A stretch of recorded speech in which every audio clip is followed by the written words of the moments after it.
So now that we're past this pandemic, and you really started Truth Island podcast as this journey through empathy. This is the way I look at it anyway. These are my words. That's good to hear that. You wanted to kind of descend down into the abyss of empathy, human empathy, and how that informed your philosophical motivations was quite apparent, right? You would always highlight how these certain findings would drive these essential questions.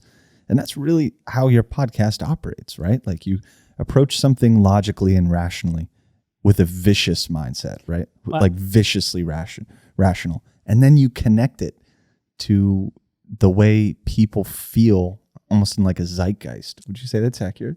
I like what you said about empathy, because I think that a lot of our problems in this world are caused by human cruelty. Yeah. And at first I was like, what's up? Are people just coming out mean? Are these 2-year-olds just evil to begin with? And I think a lot of it is through ignorance and because people don't approach life through a rational mindset, and they act on emotion, they act on false information. So I think that while sounding rational might sound boring, I think it's the best weapon we have towards combating cruelty. Right.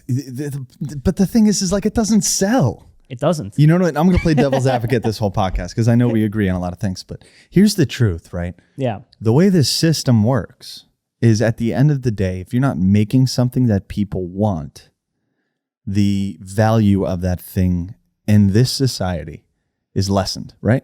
If you're not building something that people want, and typically they pay for things they want, the value in what you do and the in the position of the ideology today in our society is that it's valued less. Would you say that that's accurate? I hear what you're saying. This is something I grapple with every single day. Mm-hmm. But I kind of replace that question with, what do I want? Right.